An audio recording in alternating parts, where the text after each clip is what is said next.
We found ourselves this morning at the Poinsettia Pistol Club, located in Umdoni Road in Amanzimtoti.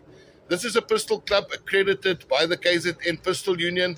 It facilitates for national shoots on a monthly and bi-monthly basis, and it's been here since 1966.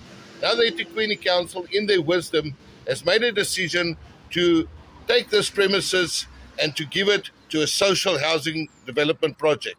That will mean additional traffic onto the roads already congested by school traffic, more resources being drawn off water resources, sewage resources, and one thing is we cannot, at peril to our sport clubs, just force in social development within urban areas. Not against it, but it's not the right place for this development in the urban area already suffering. Pistol Club, Poinsettia, Umdoni Road, Toti.